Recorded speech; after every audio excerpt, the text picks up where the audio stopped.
guys, it's Chantel with Wildberry Quilting, and today we are going to be turning pins into needle minders. So let's get started. All right, so we are going to be turning pins into needle minders today. And some of the supplies you're going to need are obviously whatever pin you're planning to use.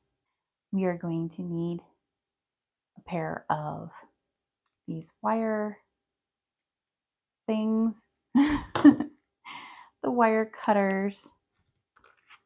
We're going to need our magnets, and you're going to want the neodymium magnets, and I will link these down below.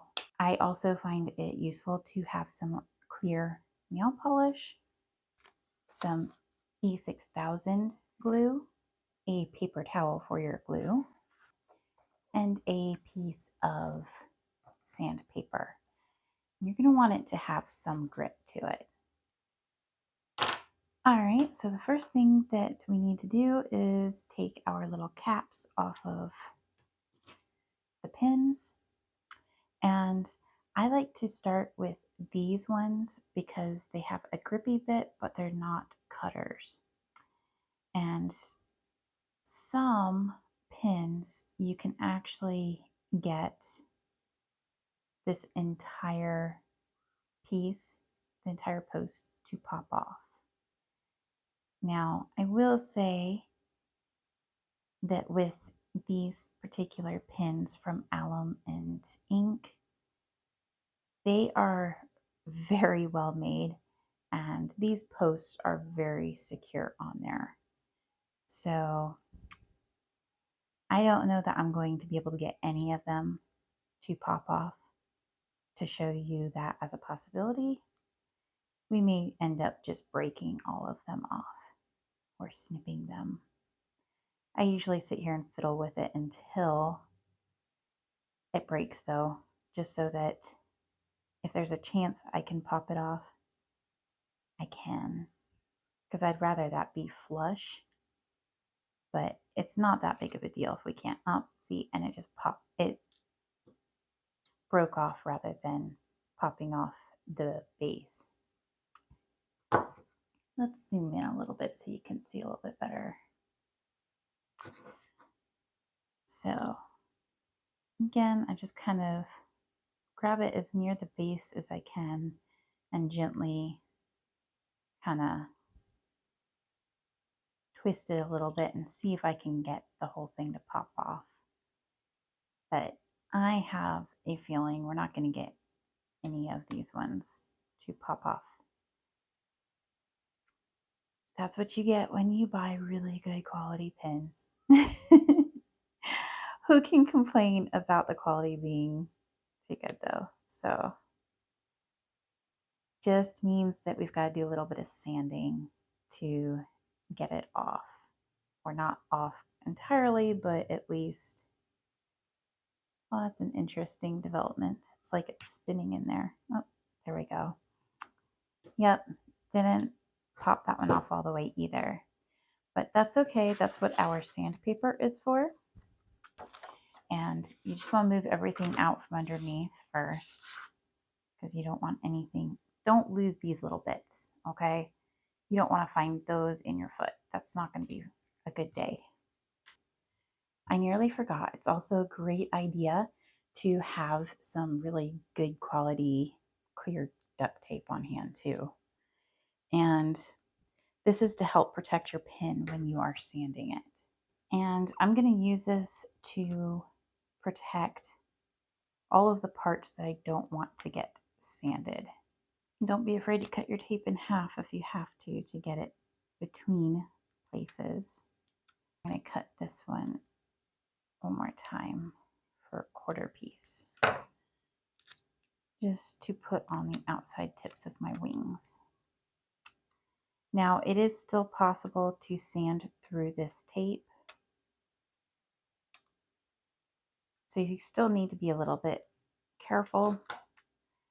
I find if you are sanding something with these two stubs, that actually helps because you can distribute the weight that you're pressing on your fingers on top of either of the stubs.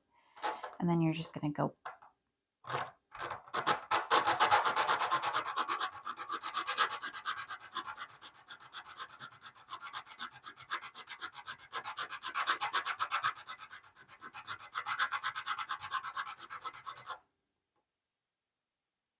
and we'll check it and see how that's coming. Looks like I'm getting close to breaking through right here on the bottoms of my wings. So I'm actually going to just cut off a little bit of this extra that I have hanging off and cover those back up just to make sure that we're keeping them safe. We don't want to sand away part of our butterfly. And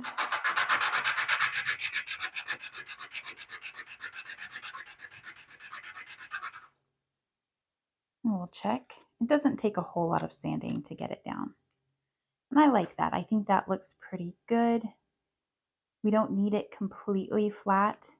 We just want it to be where it's not going to be sharp and pokey, and it's going to be thinner than our magnets are, which my magnets are definitely going to be thicker than those little posts. So at this point, I can go through and I can remove these little bits of protective tape.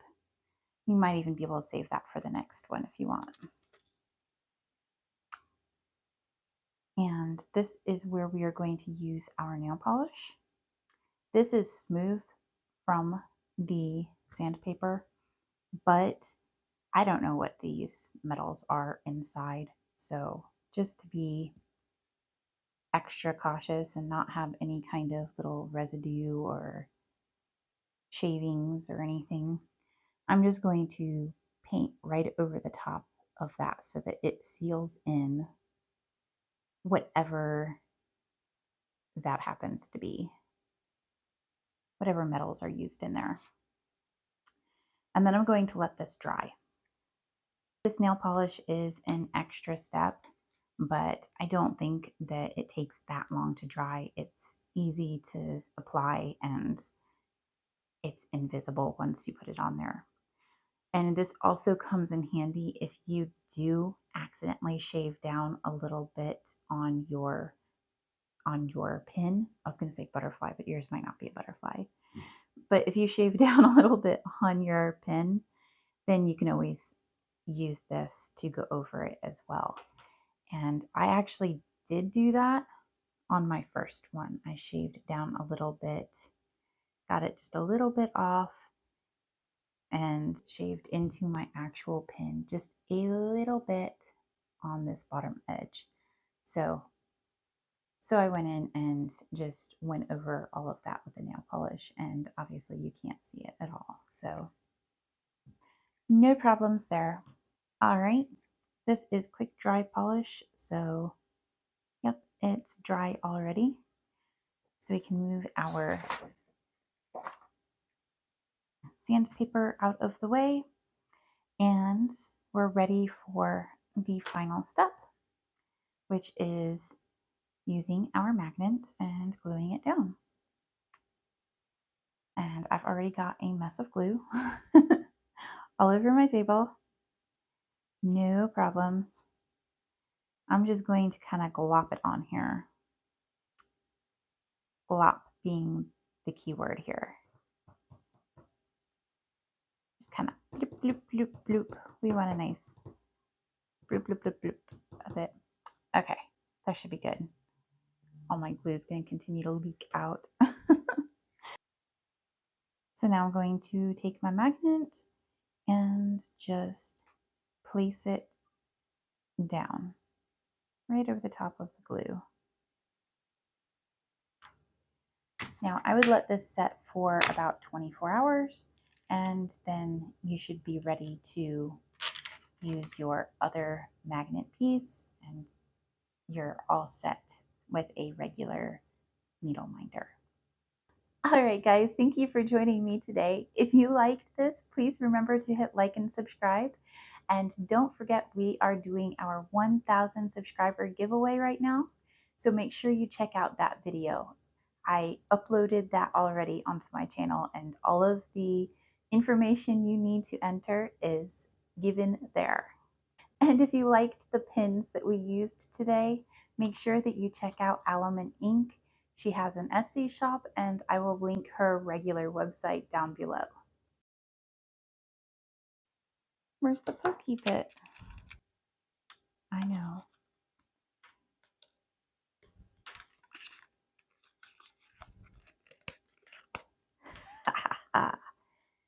I'm so clever.